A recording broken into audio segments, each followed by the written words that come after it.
Bueno, aquí estamos formalmente. A ver, las nuevas generaciones vivirán sin saber cómo es la experiencia de un dictador. En el año 83, el último de eso que se llamó proceso de reorganización nacional, que se llamó Reinaldo Benito Antonio Viñone, entregaba formalmente la democracia como si la hubieran arrebatado para siempre a un hombre elegido en una elección abierta, como lo fue las elecciones del 83. Y por supuesto ganó en aquel momento Raúl Alfonsín. Pero hoy Viñone murió. Y con él se cierra también gran parte del silencio, porque Viñone, además de haber sido el último presidente de facto, se lleva consigo silencios. Un hombre acusado también de violaciones a los derechos humanos en causas conocidas como Orletti, Campo de Mayo y otras más. Esto que estás viendo en pantalla fue el día en que aquellos que arrebataron la democracia la entregan como si les hubiera pertenecido. Dame un poco de audio, por favor. Dame un poco de audio. Por el presidente saliente general de división, don Reinaldo Benito Antonio Viñone.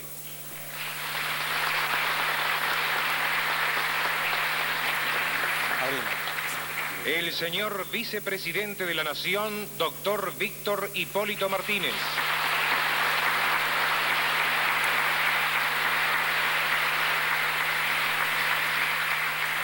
Y el señor jefe de la Casa Militar, contraalmirante don Ramón Antonio Arosa. El presidente de la Nación Argentina va a recibir en este Salón Blanco de la Casa de Gobierno, de manos del señor general de división, don Reinaldo Benito Antonio Viñone, los atributos del mando, los cuales consisten en la banda presidencial, con los colores de la bandera nacional y el sol bordado con hilos de oro, y el bastón de mando realizado en caña de malaca con empuñadura y regatón de oro.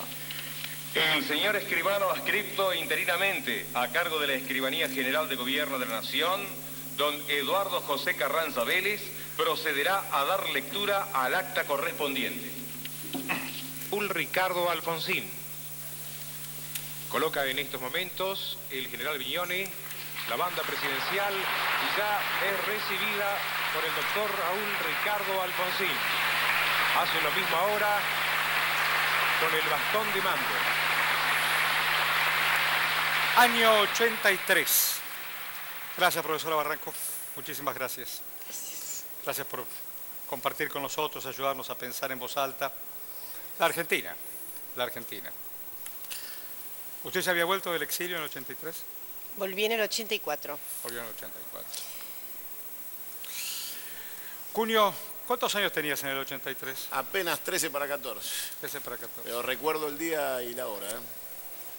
Reinaldo Benito Antonio, una sucesión de episodios, ya sabemos, del 76-83, hoy muere, pero también muere con el silencio.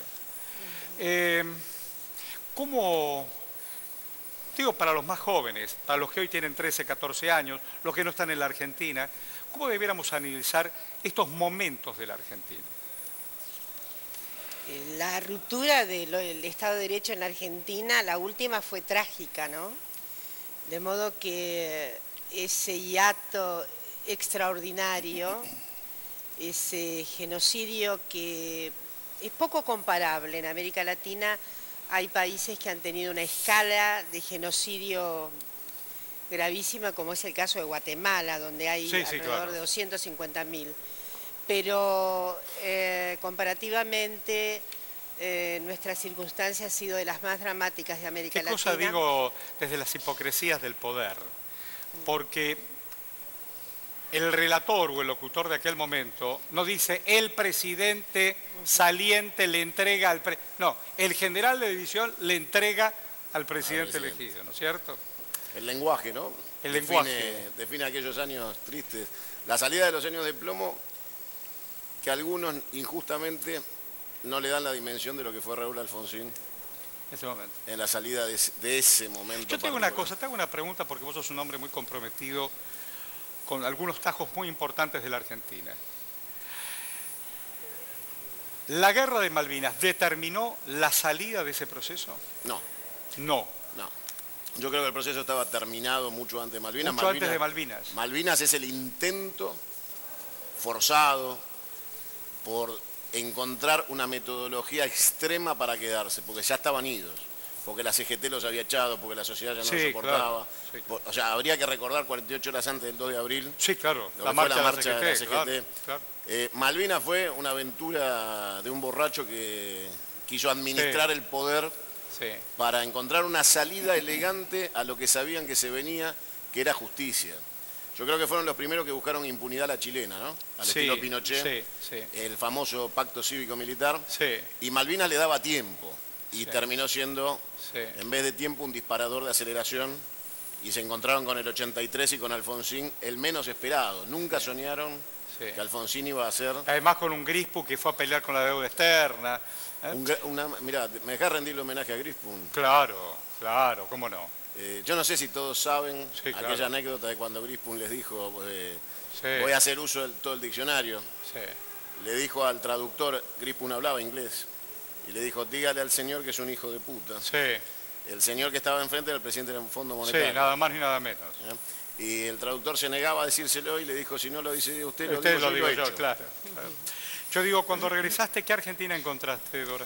Bueno, era una Argentina despedazada en hilachas. Fue un reencuentro también dramático porque efectivamente decidimos volver. Claro. Vivíamos en Brasil. En aquel momento teníamos una perspectiva notable, digo, profesionalmente y demás, pero tenía la íntima convicción, teníamos, tanto yo como mi marido, de que había que volver. Y bueno, fue muy difícil ese reencajarme en la cotidianidad. Yo recuerdo que estaba muy intolerante. Todos los días veía los vestigios de... Lo que pasó. Todos los días. No podía salirme del sortilegio de que habíamos quedado impregnados. Debo decir que me era incómodo. A menudo, además había otra cuestión. En Brasil, que había salido de un estado... claro.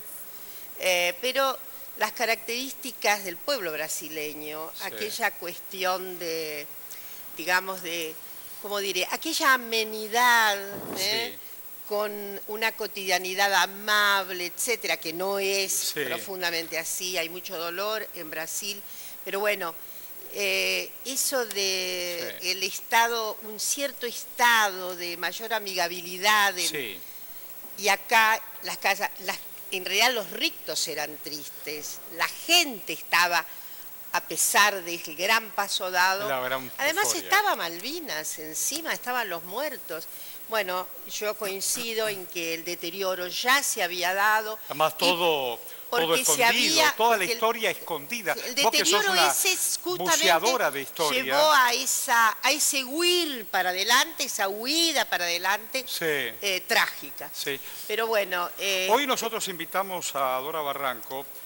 Mañana es el 8M, así que quiero charlarlo contigo, pero también quiero charlar contigo, Santiago. El lunes se inicia una etapa, todo el tiempo iniciamos etapas, ¿no? Refundamos todo el tiempo. Vos sos el mismo, no el pibe de aquel 13 años que soñaba también, yo también soñás, pero refundás. ¿Qué refundás el lunes en la pantalla de Crónica a partir de las 19? Ser la voz de lo que no tienen voz. Vengo a decir todo lo que algunos no pueden, otros no quieren, otros no saben. Y a darle a la gran mayoría de los que han callado la posibilidad de hablar. Muchas veces no hablo yo, muchas veces lo que hacemos es levantar la voz de la gente y traducirla periodísticamente sin creatividad alguna, simplemente con la posibilidad de hacerlo.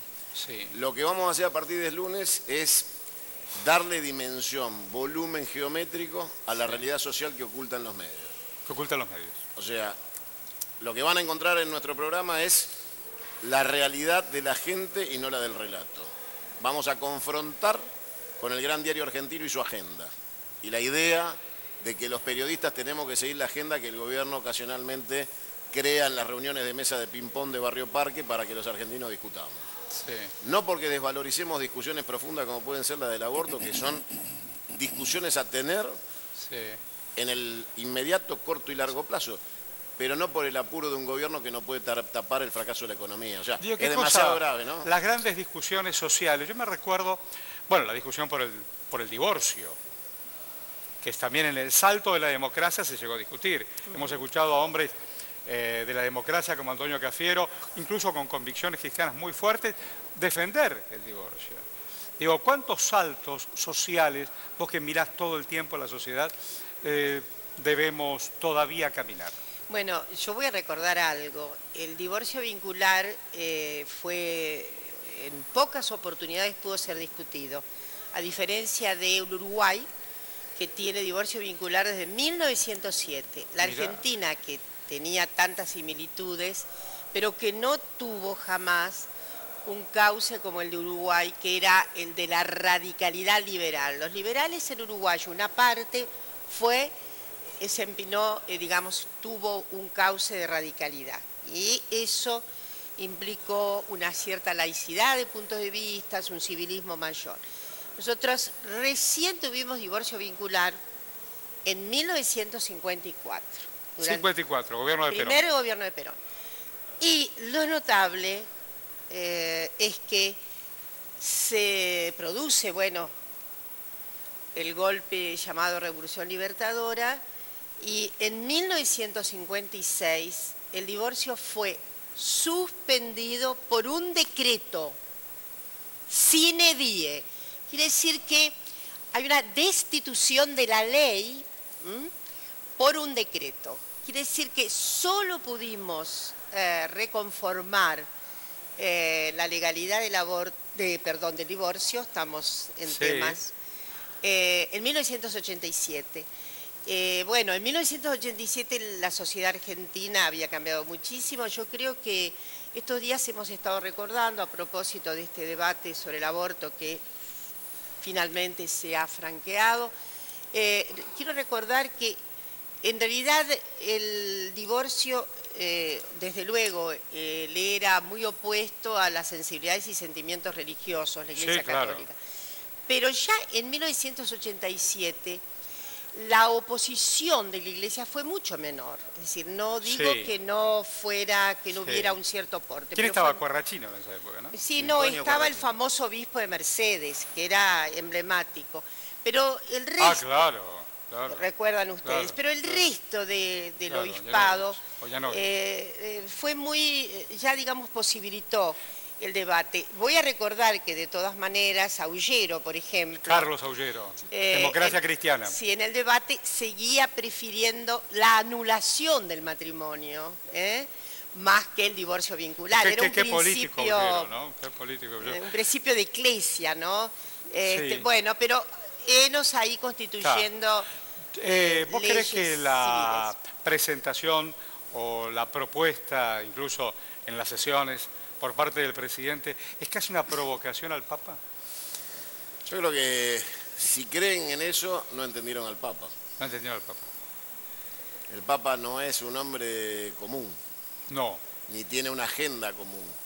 No. Con lo cual creer que el Papa es cuestión de vecindario y que nosotros le mojamos la oreja y él entonces deja al mundo para centralizarse en el ombligo de la Argentina es subestimar a su santidad, ¿no? O sea, es creer que el hombre global puede ser chicaneado por un gobierno transitorio de la nación argentina por un tema de este tipo. Yo creo realmente que hoy han entretenido a sus propios diputados. Fíjate lo que yo te digo. Abrimos el juego un poquito. Una noticia de hoy. Murió pobrecita la piba quemada. Florencia Velázquez, en manos de su pareja, tenían un chico de 3 años. ¿Hay nota de eso? ¿Hay nota? ¿Tenés nota, imagen? Yo venía escuchando recién a la familia Tadei. No sirve para nada. Un caso parecido, porque caso parecido. ¿Vos te acordás que esto lo comentamos el día lunes, a la noche? Dimos la primicia. La chica en 48 horas murió, estaba muy grave, estaba muy quemada. Sí, brutal. Tenía el sistema respiratorio. Sí, brutal. La operaron 4 veces. Y murió. ¿Y el tipo quién es? El tipo es el marido. Tiene una criatura de 3 años. ¡Qué horror! Y se llama Leonel Vladimir Cabral, de 21 años. Cuando se dice ni una menos, ¿qué se está diciendo? Ni una menos. Ni una menos. Dame la nota y a Barrancos nos va a decir por qué y cuánto. A ver. Yo soy coordinadora de la terapia intensiva de adultos del hospital para dar el informe de que la paciente en horario de 7:35 de hoy obitó luego de un paro cardiorrespiratorio. Doctora, ¿en qué condiciones estaba? ¿Ella estaba muy grave? ¿Estaba con un respirador artificial? ¿Es así? Sí, desde el ingreso se comportó como una paciente crítica y bueno, hizo la evolución correspondiente con compromiso de la función de varios órganos que dio origen a este fatal desencadenamiento. Doctora, sí, le quería consultar. ¿Evaluaban trasladarla a un centro especializado en quemaduras? ¿Qué estamos diciendo, ni una menos? Estamos diciendo que se ponga fin a esa funesta, brutal consecuencia de, en todo caso, yo diría, maximizar la idea de patrimonialidad sobre los cuerpos femeninos. Patrimonialidad. Sí, sos mía y hago con vos lo que quiero. De hecho, hay un fallo notable que hubo en una provincia, creo que es La Rioja, a propósito del femicidio cometido contra una niña de 12 años después de ser violada por un individuo atroz.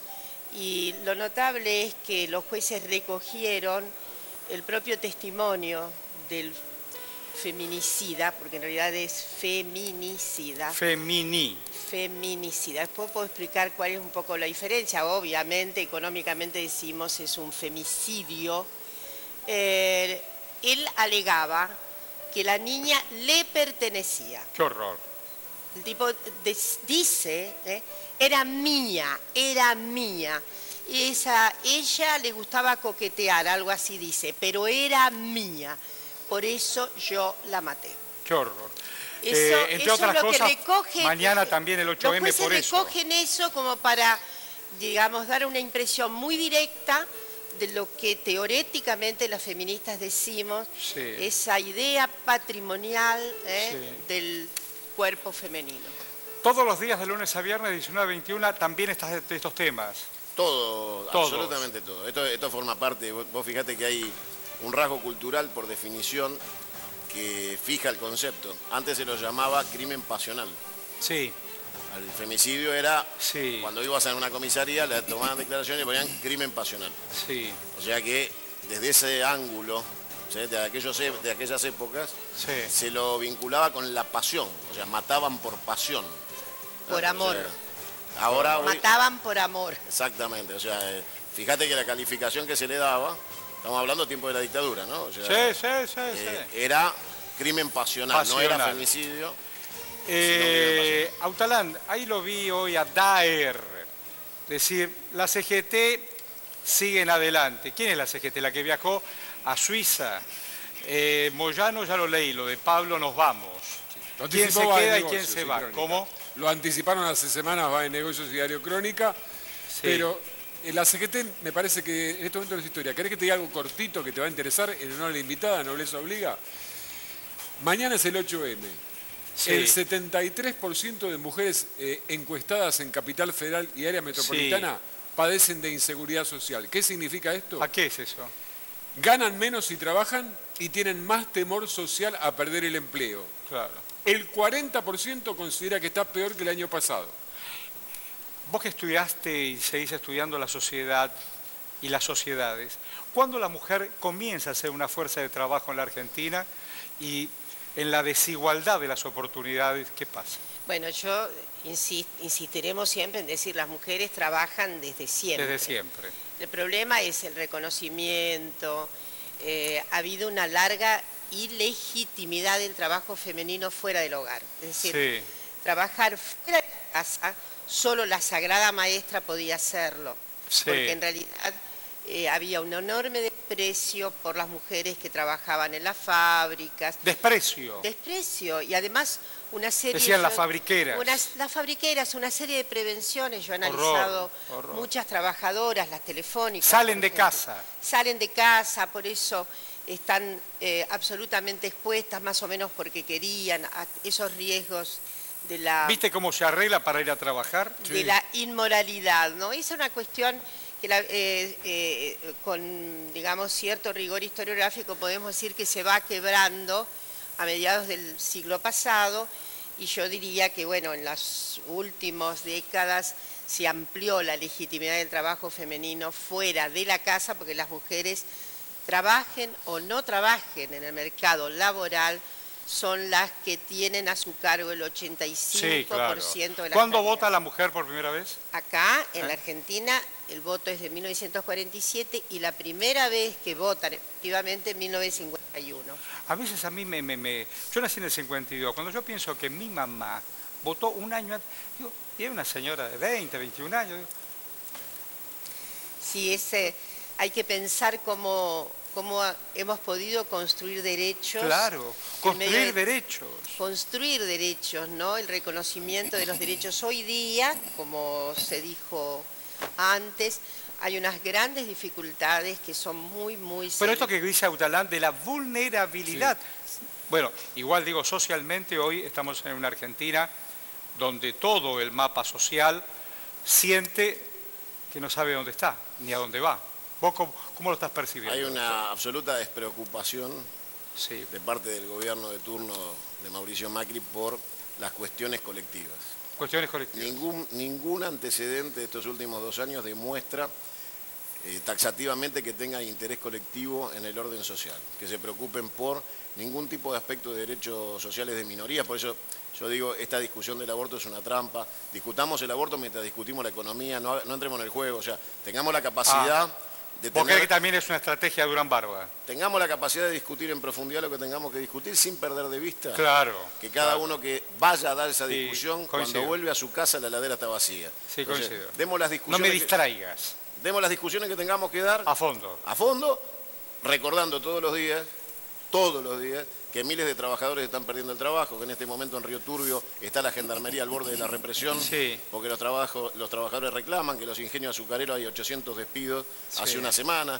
Hablemos de la Argentina real y, por supuesto, demos el debate que quieran dar de todo tipo. ¿Y el protagónico de las mujeres a partir de la democracia del 83 resultó? Sí, ha resultado, notablemente, aunque, digamos, el despertar de una conciencia, yo diría, masiva de las mujeres es un poco más reciente a propósito de la violencia. Y quiero recuperar lo que decía nuestro amigo Santiago.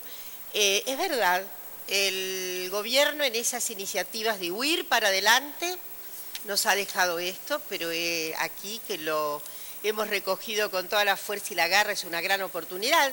Y inclusive me parece que es insoslayable y no dejo de pensar que en efecto, ¿no?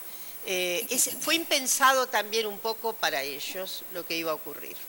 ¿Por qué? A ver, ayúdame. ¿Por qué? Fue porque en realidad yo creo que esto, yo imagino, alguna vez lo sabremos con más detalles, en esto de ver cuáles eran los inventos estratégicos hacia adelante, en un momento en que evidentemente hay un quebranto de la imagen, hay un deterioro clarísimo de esta gobernanza. Se inventó esto, pero creo que no imaginaban, yo creo que también no imaginaban la garra, la fuerza con que esto lo íbamos a tomar más adelante. Quiero decir algo. Decime. Yo creo que también estoy un poco pensando en voz alta, y es que ustedes recordarán, diciembre, enero, sobre todo en Estados Unidos, se sumaron las denuncias acerca de acoso.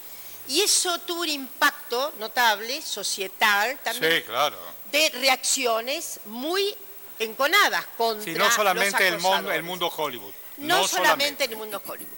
Eso originó un Me Too, etcétera, etcétera. El Me Too. Y esto tuvo impacto también acá. Y yo creo que como esta gobernanza adhiere tremendamente al focus todos los días, todo el tiempo.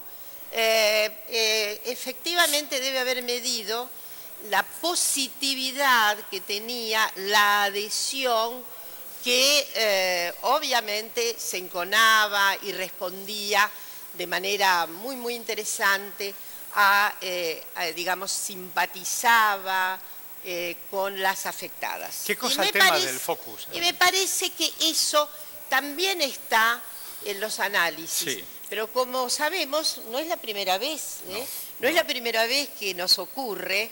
Yo voy a recordar, perdón, ¿puedo decir algo más? Miren, en algunas coyunturas... Te hemos invitado para escucharte. Bueno, muchas gracias. En algunas coyunturas las mujeres hemos ganado derechos aún dentro de la dictadura. Onganía.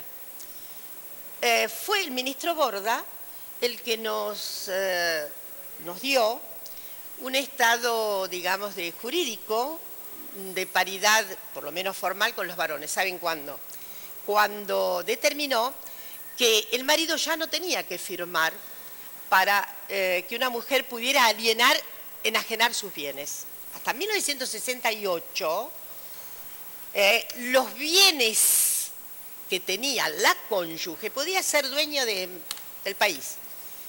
Pero quien determinaba, quien tenía que firmar... 68. 68. Quiere decir que no es la primera vez que en coyunturas muy difíciles se imaginan si las mujeres hubiéramos dicho no, porque efectivamente esto deviene es un acto de un ministro de una dictadura. Entonces, la verdad es que las tretas son muchas y esta es una, digamos, las tretas que se nos presentan, inclusive pueden significar, en este momento yo creo que hasta están repensando la cuestión, porque hoy día sabemos que nosotros tenemos en la presentación ayer del proyecto de la campaña más de 70 firmas. Sí, señora. Otro título. 8% en marzo, 4% 2 o 3 meses más adelante es lo que propone el gobierno ¿De qué estás hablando? De la Ciudad de Buenos Aires de aumento a los docentes. Se mantiene en ese famoso 12%. Sí. Lo que sucede es que, bueno, ahora agregaron un punto que según los propios docentes lo que harían es aumentarles el sueldo 144 pesos más aproximadamente. Sí, o sea, nada, absolutamente nada. Por lo tanto, bueno, proponen ellos volver a juntarse, pero en el medio insisten con que podría haber más medidas de fuerza a partir de la semana que viene. Yo digo, ¿la educación pública dónde está, Santiago? ¿Educación dijiste? Pública. ¿Pública?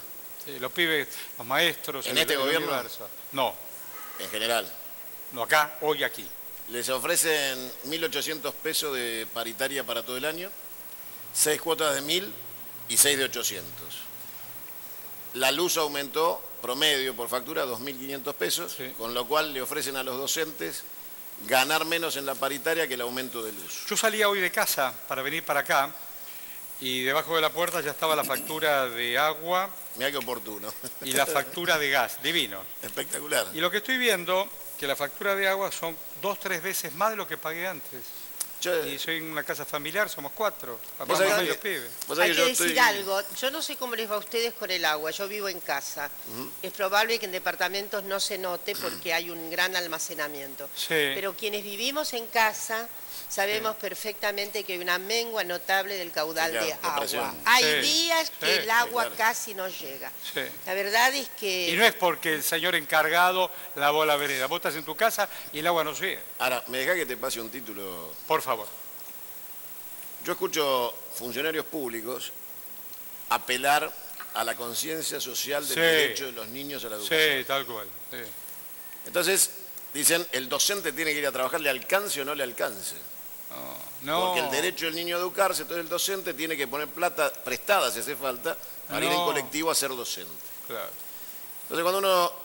Nunca atienden, por supuesto, atienden a los periodistas a los cuales le pagan, arreglan, preguntas, respuestas, el móvil ya sabe lo que va a decir. Sí. Yo sigo esperando uno que me conteste, públicamente, al aire, cómo se le explica al docente que no tiene derecho a un sueldo digno, pero está obligado a enseñar para transferir la renta de los argentinos a un endeudamiento salvaje, a fondos de pensiones donde fue la plata que mandó Luis Caputo. Por ejemplo. Es una pregunta que me encantaría que el ministro de Educación de la provincia de Buenos Aires me la conteste al aire, ¿no? Dijiste, Dora, la gloriosa maestra. Sí, yo también soy una gloriosa maestra en el fondo. Claro. de base soy maestra con mucho... Esa maestra primera, equiparando a otros oficios y profesiones, ¿más o menos empataba? Sí, la verdad es que, digamos, a lo largo del siglo XX, los maestros han tenido momentos de deterioro de su salario. Siempre ha habido una idea, como la que dice Santiago, que en realidad se restablece con gobiernos conservadores, ¿no? Y que se apela a la abnegación, ¿eh? Hay profesiones que son abnegadas. El maestro tiene que ser abnegado, la enfermera tiene que ser abnegada.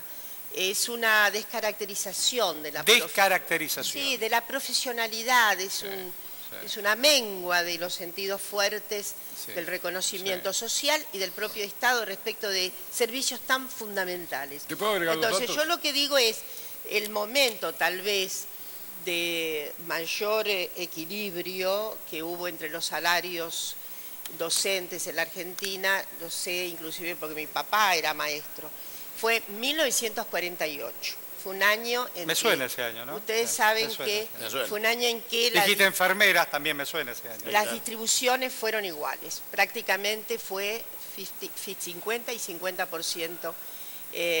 Luego ha habido momentos de mayor deterioro, pero en realidad en este momento las circunstancias están... de nuevo como cuando no se pagaban, cuando ¿no? no se a pagaban. los maestros. Bueno, yo hoy hablando con otros colegas, le decía, mira, yo todavía en casa tengo el guardapolvo firmado en la carpa blanca por tantos maestros peleando. ¿Qué me ibas a decir, Luis? Un dato económico y un dato no paritario. El dato económico es que la provincia de Mendoza cerró por tercer año consecutivo su paritaria por decreto. Temen que en Buenos Aires pase ¿Por decreto? Sí, por decreto. ¿Y con qué número?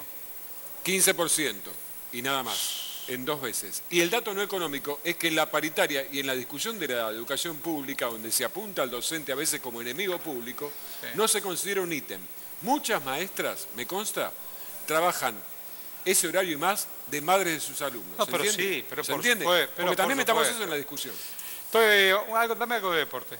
El ingenio popular no descansa y el negocio en el fútbol tampoco. A ver. El miércoles que viene van a jugar Boca River en Mendoza. No hay más entradas populares, estaban a 800. Pero si uno empieza a buscar, ya empezó la reventa de entradas para ese partido. Y ahí la estamos viendo. A ver. Entradas para Boca en Mercado Libre, 3.000 pesos. Pero digo, alguien la chupa por 800 pero y se la tira por 3 lucas y media. Pero fíjate cómo se vende. Arriba dice... cable de USB, entradas, porque no pueden poner entradas, porque si no es delito, entonces lo venden como un cable de USB para la computadora y te cobran 3 lucas ese cable. Y a cambio de ese cable, ¿qué te dan? La entrada. Una venta offshore. Exactamente. ¿Sí? Es el regalo. Claro, pero mirá cómo empiezan a trabajar ya con el tema de evitar cualquier posibilidad. Yo digo, mañana es el 8M, los varones... ¿Por qué debiéramos acompañar? ¿Por qué tenemos que estar? Los varones deben acompañar. Deben acompañar. Deben. Porque la verdad es que, a ver si, espero que no suene abstracto.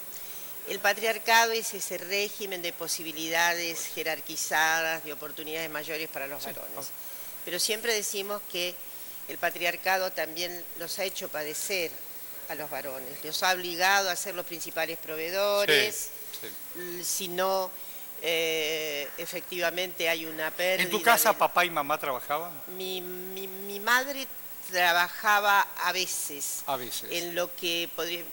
Mi padre era director de escuela y mi madre a veces, ahora estaría subregistrada, porque a ella le gustaba hacer algunas manualidades y de vez en cuando... Subregistrada. Era una manifestación subregistrada, ¿no? ¿Y en tu casa, Santiago, papá y mamá trabajaban? Los dos trabajaban, sí, claro. Sí. Y de hecho mis abuelas siempre cosieron para afuera. Los tíos, tías... Nací en La Boca, todos. Los tíos, tías, sí. Yo vengo de La Boca, nací en un conventillo y todos trabajaban, eran todos a la par. No había... yo a veces analizo qué pasó en el tiempo porque yo no conocí la diferencia entre mis abuelos o mis padres de trabajo. O sea, trabajaba todo el mundo. Había trabajo para todos. Ella es Diana Mafía, está por teléfono. Acá estoy con la Dora Barrancos y con Santiago Cuño. Te agradezco mucho, Diana. Hola, ¿qué tal, Horacio? Muchas gracias. Qué buena compañía. Y sí, claro, nos ayudan a pensar. Compañeros, Horacio, Stroker, Autalán y Claudio. Le preguntaba recién a Dora por qué mañana hay que participar del 8M. Yo creo que hay un refinamiento en pensar las formas de la igualdad que demandamos las mujeres. Me parece que en las movilizaciones de mujeres y en general en las reuniones, cuando vas a cualquier barrio a hablar con un grupo de mujeres, es tan desesperante la cantidad y la crueldad de las formas de violencia, que todo parece subsumido a ese tema, el tema de la violencia, de la violencia, de los femicidios impunes. Es tan brutal. Bueno, además fíjate vos, hoy coincide con este drama de esta muchacha que fue quemada y muerta también como la niña Tadei, ¿no es cierto? Efectivamente, pero lo más desesperante del asunto es que ese caso sirve para que otros femicidas amenacen a sus mujeres diciendo te voy a quemar como a la Tadei. Ah, mira. Entonces, muchas veces la difusión de estos casos, en lugar de ser una forma de prevención, a veces resulta amenazante, y cuando los femicidas son impunes, muchísimo más amenazante. Entonces, yo creo que ha habido un refinamiento, sobre todo a partir de las marchas Ni Una Menos, en que se ha tratado de deliberar en asambleas de mujeres cuántas manifestaciones, dónde, de qué diversas maneras se manifiestan las desigualdades. Y la marcha de mañana precisamente está pensada como una huelga de mujeres, porque originalmente el 8 de marzo tuvo que ver con una posición de las socialistas y también con una posición de compromiso con las cuestiones de las mujeres de la clase obrera, acerca de cuáles eran las situaciones de sus vidas fuera de los privilegios de otras mujeres que quizás podían sustraerse a múltiples formas de sufrimiento. Lo que ocurrió entonces es que se comenzó a investigar, porque afortunadamente desde mediados del siglo XX en adelante, las mujeres han ido a las universidades, se han doctorado, hemos tenido institutos de investigaciones, uno de ellos muy importante dirigido por Dora Barrancos, justamente el Instituto Interdisciplinario de Estudios de Género de la Universidad de Buenos Aires. Hay mujeres economistas, científicas sociales, científicas naturales, filósofas. Todas estas mujeres han estado investigando desde las respectivas disciplinas acerca de estas múltiples formas de desigualdad. Entonces realmente yo creo que es una marcha con una gran sofisticación, con una gran sutileza en la manera de expresar las demandas, y también es verdad que ha tenido una respuesta del gobierno, y eso es realmente muy llamativo. El gobierno, el Ejecutivo, se ha adelantado a hablar de los cambios que se van a hacer y de las discusiones que se van a abrir antes de la marcha del 8 de marzo, sabiendo cuáles son las demandas de las mujeres. Se ha adelantado con la igualdad en los salarios, se ha adelantado con el debate sobre el aborto, se ha adelantado con cuestiones de educación sexual, obligaciones que el Estado tiene desde siempre, tenemos que decirlo, pero son obligaciones que tienen 2 décadas. Yo no quería pasar de largo y por supuesto queríamos escucharte, y en la medida que puedas, sé que por ahí hay algunos contravientos, me gustaría que podamos compartir un mano a mano. Te digo un montón de gracias y bueno, estaremos ahí en este 8M. Hasta pronto, Horacio. Hasta pronto, Diana. Muchísimas gracias. A vos. Qué niña la mafia, ¿eh? Bueno, Diana es una amiga entrañable, una compañera entrañable. Tenemos varios festivales. De activismo. Bueno, pero los varones están muy gratamente invitados mañana, porque en realidad lo que va a mejorar con la igualdad y la equidad es la condición humana. Sí, claro. Entonces es necesario. Yo creo que esto ha cambiado bastante, se ven sobre todo en los más jóvenes, en los varones más jóvenes.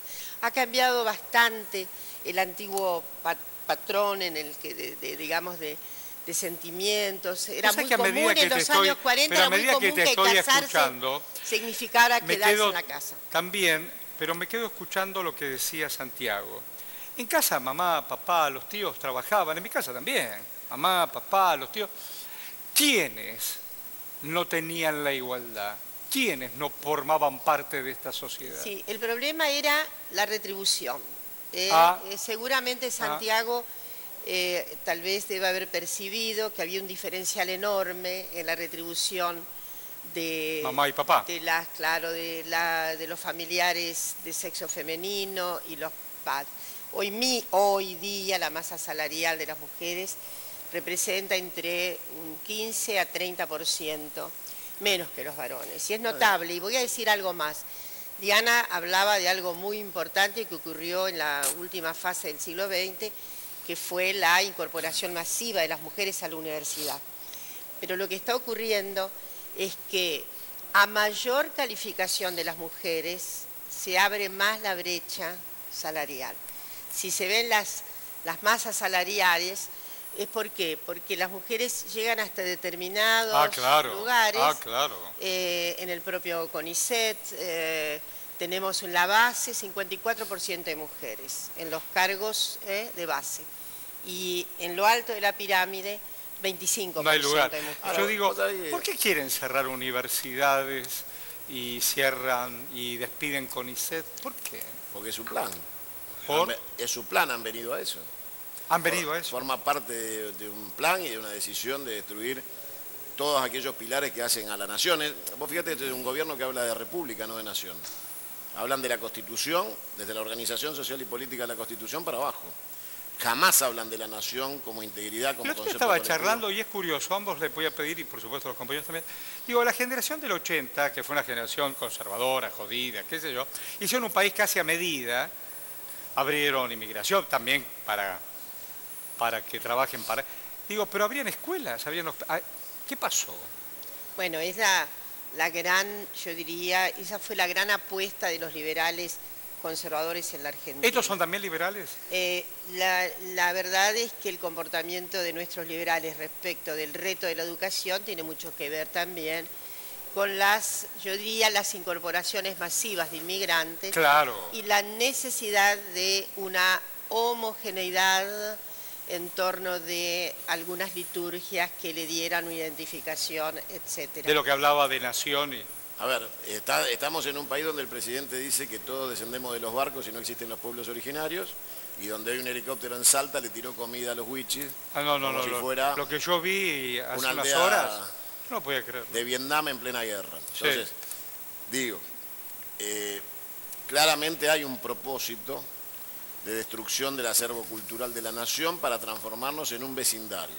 O sea, cambiar la palabra compatriota por vecino, degradar el gobierno a la administración de consorcio y que nos acostumbremos a vivir sin salario y sin derechos. Somos todos monotributistas y somos todos personas que deben vivir en monoambientes, sin consolidación familiar, sin grupo de pertenencia. Cuanto más individuales somos, más fácil controlarnos.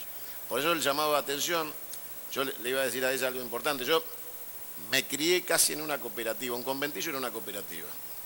Nadie se fijaba quién ganaba más que el otro, si la mujer o el hombre, porque muchas veces, en mi caso mi abuelo, perdió el trabajo por ser peronista en el Correo en el 55 y la única que traía plata era mi abuela, ni más ni menos, todo. O sea, porque había quedado directamente sin trabajo por militancia política. Entonces, yo ahí creo más en el concepto colectivo ese de cooperativa, de que en la casa la olla la paran todos. O sea, sí, claro. Y que de esta salimos todos juntos, no haciendo divisiones de escala. Ahora, la primera igualdad es el derecho. Donde hay una necesidad y un derecho, donde haya un derecho hay que estar. Yo digo, en esto de ser ciudadano, ¿cómo lo entendés, Dora? Bueno, ciudadanía es un plexo de derechos. No solamente, no es antiguamente, digamos, perdón, o con una referencia muy arcaica, la ciudadanía se veía como la posibilidad de el reconocimiento de ser elector y ser elegido, pero ese es un plano, es el de los derechos políticos. ¿Y hoy por hoy? Hoy día la ciudadanía se ve como en realidad el acceso a los derechos humanos completos, en plenitud. No se puede segregar el derecho al trabajo, el derecho, por supuesto, a la vida cívica, todos los derechos civiles, los derechos de identidad, son fundamentales en lo que sería el plexo de la ciudadanía, ¿no? No es solamente una dimensión. Por eso hay, evidentemente, mengua de ciudadanía cuando faltan derechos a los sectores populares, hay mengua de ciudadanía cuando no se reconoce el derecho a la identidad sexual y genérica, en fin. Ciudadanía es mucho más que los derechos solo en la arena cívica. ¿Pegamos una vuelta? Dale, sí, gracias. Vos sabés que mañana es el Día Internacional de la Mujer. Así es. La Corte Suprema hizo un estudio donde determinó que 9 mujeres de cada 10 que reciben violencia de género la reciben de su pareja. Es inquietante. Sí, claro. Y es para ocuparse el tema. Carlitos. Hubo violencia otra vez en el fútbol argentino, esta vez en Primera C, en un partido entre Luján y Midland. La policía le pegó a los familiares de Midland, que era visitante, y a los jugadores. Ahí estás viendo las imágenes en ese partido, terminó el partido, ganó Midland 2-1, pero eso es anecdótico. Lo cierto es que ahí estamos viendo, no hay visitantes, acordate. No, ¿dónde La van? represión es contra los jugadores de Midland y contra integrantes de la comisión directiva y algunos familiares que fueron a ver el partido. Horror. Te cumplo con la CGT. Se reunieron los sindicatos y movimientos sociales que participaron del 21F. Atención, porque la CGT va a tener más de una sede. Claudio. Familiares de Lara San Juan, la mayoría de ellos van a cobrar un seguro de 48.000 pesos. Solamente 12 de los tripulantes de los 44 habían optado por elevar el monto de ese seguro y van a cobrar entre 600 y 800.000 pesos. Este seguro es por muerte o por desaparición. Apenas un momento, una abstracción para tomar otro aire. Vos fijate qué significa tener conciencia o a veces olvidarse. ¿Vos te acordaste de Batman? Claro, ¿cómo te vas a acordar de Batman? El otro día entregaron los Oscar. ¿Y de quién se olvidaron, Ale? De Adam West, el que le dio vida a Batman, el que pudo haber sido James Bond, le dieron la opción y eligió ser Batman, hacer esas temporadas, ser ese ídolo, ese héroe pop que cambió completamente la estética. Hay un momento in memoriam. Totalmente, hace un momento in memoriam, donde cantó Eddie Vedder de Pearl Jam, donde aparecieron un montón, las personas que habían fallecido en el 2017 y justamente Adam West, que cambió la historia de la serie, no estuvo presente, por eso nosotros armamos este homenaje con momentos fundamentales de este héroe tan particular, claro, con esa malla que nos cambiaba las tardes, con ese batimóvil. El Guasón. El Guasón y con el Guasón era el tío del Zorro. Claro, Romero. Con esos villanos que no tenían nada de villanos, que eran más buenos. Se olvidaron. Totalmente se olvidaron en un Oscar muy inclusivo, en un Oscar muy amplio, en un Oscar que tocó a todo el mundo, pero dejaron afuera a Batman, un tipo que vos fijate, después de terminar con la serie, con las 2 temporadas, se fue con poca guita y tuvo que terminar haciendo shows en Las Vegas y manejando un remis como de chofer para juntar un mango. Después, pudo volver, hizo series y demás, pero... y Gatúbela. Él rechazó a James Bond, pudo reemplazar a Sean Connery y decidió ser Batman. Esa marca de los 60 que quedará siempre impresa en los corazones absolutamente de todos. Un Batman simple, un Batman naif inclusive, ¿no? Gracias por recordarlo. No, por favor. Muchas gracias. Y ya estamos casi cerrando. Dora, necesito que me ayudes a pensar una vez más el 8M.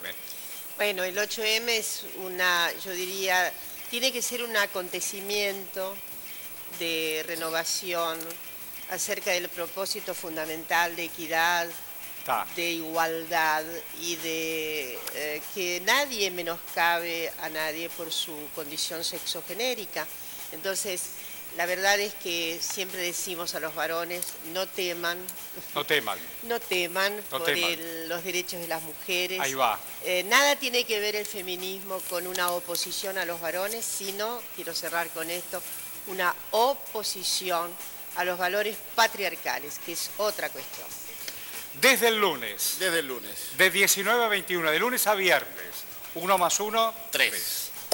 Bueno, buena vida como siempre. Santiago. Gracias por ser buena vida, buena vida.